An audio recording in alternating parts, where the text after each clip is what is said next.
Bon, bah voilà, c'est la fin de la cagnotte Ulule. Alors, si vous n'étiez pas au courant, j'ai fait une cagnotte Ulule pour qu'on puisse se développer un petit peu plus. Et qui. Non, en fait, je déconne. Je déconne, il y a déjà Villebrequin qui a tout raflé. Voilà. Là, on est quand même sur une sorte de vol à main armée. Ouais, bon, bah en même temps, voilà, le projet était louable, hein. Faire un multiplat à 1000 chevaux, j'ai hâte de voir ce que ça donne. Bon, nous, on a récolté quelque chose quand même, parce qu'il faut bien qu'on avance. 10, ouais, 20, 30. Bon, on est quand même à 10 euros de plus que la dernière fois. Ça monte, ça grimpe, hein. 20 euros plus 30. Bah, qu'est-ce qu'on peut avoir si on met 30 euros dans la réplique qu'on avait déjà modifiée pour 20 euros?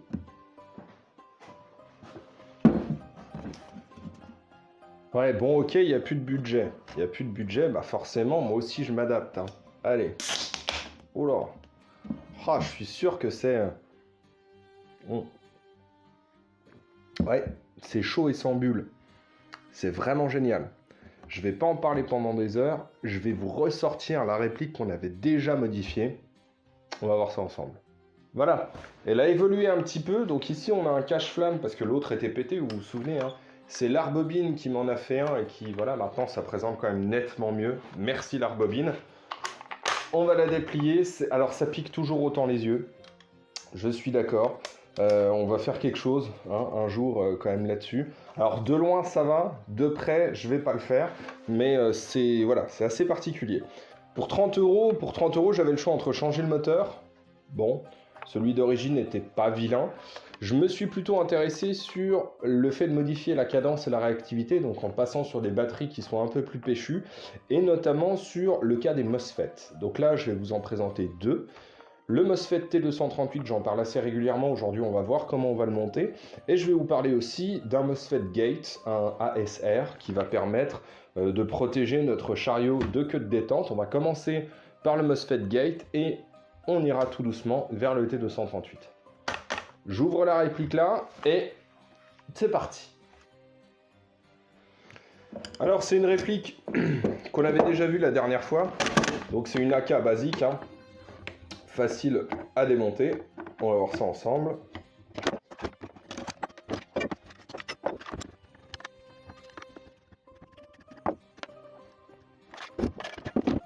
Et voilà. Ah, c'est sympa ça. Germany Law of Purity. La loi de pureté allemande. Ça, c'est super intéressant. Je pense que j'en parlerai pendant une prochaine vidéo. Ouais. Quand même bien marrant cette bière. Le projet de la journée, c'est de monter ceci. Donc c'est un MOSFET plugin qui va nous permettre de protéger notre chariot de queue de détente, en tout cas le contacteur, parce que quand on utilise des LiPo 11.1, à chaque fois qu'on va faire du semi, on va créer un arc électrique qui au final va charbonner ce contact-là et qui pourrait laisser penser à terme, quand vous pressez la queue de détente, une baisse de réactivité, mais surtout à un moment, vous allez entendre le moteur qui a du mal à se lancer. Et le premier diagnostic est de se dire, bon bah mon moteur est mort, je le change, alors que non, ça vient simplement des contacteurs. Et encore une fois, mauvais diagnostic parce que vous n'avez pas clairement identifié le problème. Ce qui est bien quand on monte ce type de MOSFET sur des gearbox V3, c'est qu'on n'a pas besoin d'ouvrir la gearbox. Donc là, vous prenez votre gearbox d'origine, vous la sortez de votre réplique, et vous allez devoir juste, à ce niveau-là, les deux fils rouges, les retirer, les dessouder, parce que c'est ici qu'on va fixer le relais. Alors, dans la boîte, qu'est-ce qu'il y a? Dans la boîte, on va avoir... Hop, petit unboxing. On a donc du coup notre MOSFET. Voilà, à quoi ça peut ressembler. Hop. On a un câblage avec deux entrées. Et on a un câble tout seul avec une seule. On a aussi un petit sachet, ce qui est très bien, Tedin, gaine thermo, c'est sympa.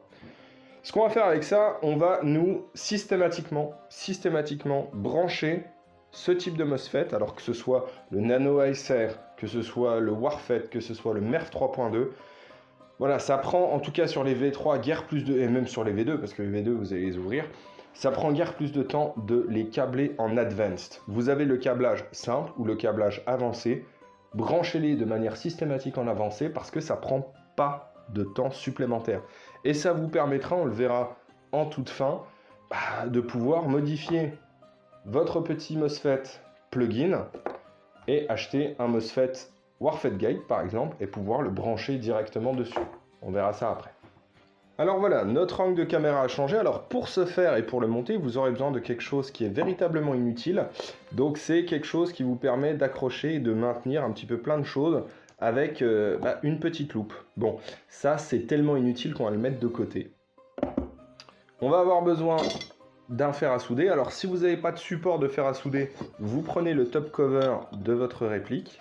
Voilà, ça fonctionne parfaitement. Ici, bon, je voulais cacher la marque, mais voilà, Brico Dépôt.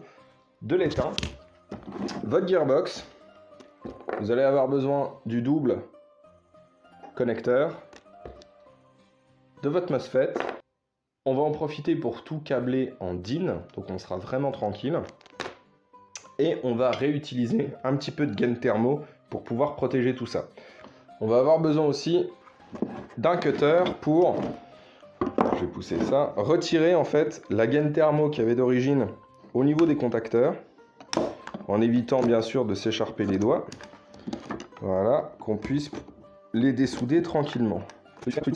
On prend notre petit fer à souder qui est bien chaud. Hop, on dessoude le premier. On dessoude le deuxième. La première étape est terminée. Si vous vous souvenez de la vidéo où on avait vu des soudures qui étaient vraiment bizarres, alors je vais en profiter pour dessouder aussi, tac, ici. Et oula, oui, c'est particulier ça. Et voilà. Donc là, niveau soudage, plutôt au niveau désoudage, c'est du niveau de 6e. Hein. Alors pour ceux qui, comme moi, avaient fait de la techno à l'époque, aujourd'hui on fait des sites internet, je crois. Nous, avant, on apprenait à souder, à dessouder. Donc on apprenait surtout à faire des grosses boules d'étain. C'était très intéressant ça. Alors une fois qu'on en est là, on prend de la gaine thermo. On va en couper 2 bouts généreux. Faut toujours de la générosité. Hein. C'est parfait dans l'airsoft, c'est pareil dans la bière. On prend notre petit relais. Alors, c'est un relais. Donc ce relais, en fait, ici vous avez déjà 2 fils qui ont été étamés. Ce relais n'a pas de polarité. Il n'y a pas de polarité, donc vous pouvez les mettre dans un sens ou dans l'autre. Vous n'oubliez pas de passer la gaine thermo avant. Sinon, ça va être problématique et vous allez devoir tout redessouder. Il reste largement assez d'étain pour faire quelque chose de propre. Hop, on va se remettre bien plié. Et c'est parti. Soudure 2, ok. Bon, donc là, ce qu'on vient de faire, on vient de câbler notre relais au niveau de notre chariot de queue de détente. Donc là, pour le moment, dès qu'on appuiera sur la queue de détente, on va envoyer un signal directement ici. Donc maintenant, on va s'intéresser à ça. Voilà. Alors, donc ça, c'était le câblage d'origine, qui était directement soudé. Là, mon budget, c'est 30 €. Je crois que mon Nano ASR, ça coûte dans les 25 à peu près. Donc, je vais essayer de limiter les coûts. Je vais conserver ce câblage-là, mais je vais le retravailler un petit peu. Là, j'ai besoin de le brancher en direct. J'ai besoin d'une bonne petite longueur de câble. Donc, on va voir un petit peu à quoi ça ressemble. Je vais recouper les fils à ma convenance, les ressouder, les remettre dans le bon sens et recâbler tout ça en DIN. Fil rouge, fil noir. Ça, c'est une question qui se pose à chaque fois dans les films. Moi, je coupe les deux. On les dénude, on les étame et on les ressoude. C'est parti. J'aurais bien aimé avoir une pince à dénuder, mais voilà, hein, le budget... On n'est pas chez Villebrequin. On va cette fois-ci ressouder notre petit câblage. Alors, je vais me mettre comme ça, je pense que vous allez le voir. Bon, de toute façon, c'est de la soudure classique. Hein.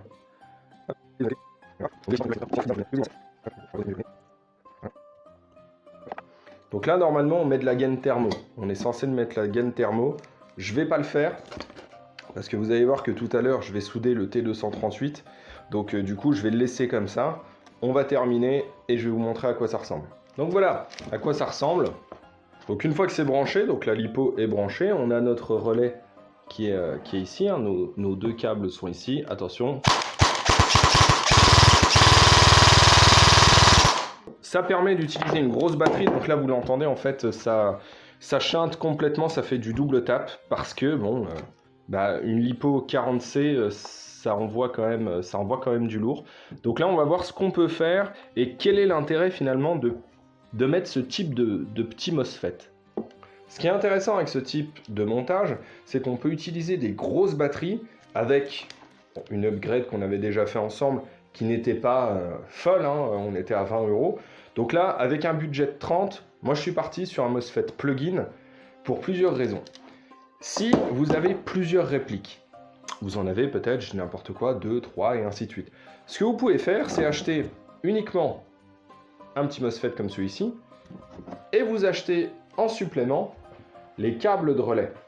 Ça va vous permettre de brancher en direct plusieurs répliques. Bon, c'est rare quand même de se retrouver à jouer avec 2 AK en même temps. Mais pour juste 25 €, vous pouvez câbler à 2, 3, 4, 5 répliques. Donc les connecteurs comme ça, je crois que ça coûte 2 € et quelques. Vous les trouverez sur internet assez facilement, c'est à vous un petit peu de chercher. Hein. Ou alors en déchetterie. En déchetterie, des câbles de connectique, je vous mettrai une petite référence là-dessus. Donc ça va vous permettre de pouvoir câbler plusieurs répliques si vous avez un budget un peu ric-rac. Avec un seul MOSFET, vous pourrez utiliser des grosses batteries et câbler plusieurs répliques comme ça. Là, on est sur du 25 €, mais on peut avoir d'autres caractéristiques si on utilise le Warfed Gate. Le Warfed Gate, il faut que je vous en parle parce que c'est un MOSFET que j'utilise très régulièrement.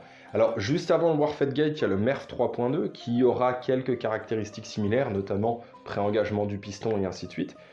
Le Warfed Gate, il coûte 80 €. 80 €, c'est un investissement, c'est un coût. 80 €, surtout pour une seule réplique. 80 €, ça fait un peu cher. Par contre, avec des relais supplémentaires, vous pourrez câbler 3, 4, 5 répliques. Ça devient rentable par rapport au T238 à la 4e réplique. Dès que vous câblez comme ça une 4e réplique, ça vous coûte moins cher d'avoir un Warfed Gate. Vous n'aurez pas les mêmes choses, hein, c'est sûr. Il n'y aura pas le mode binary, par exemple. Il n'y aura pas le sniper delay non plus.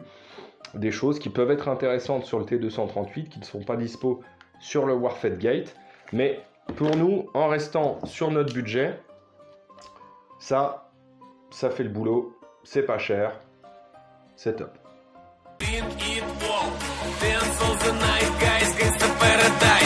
Absolute Карпат, Russian Patin КамАЗ.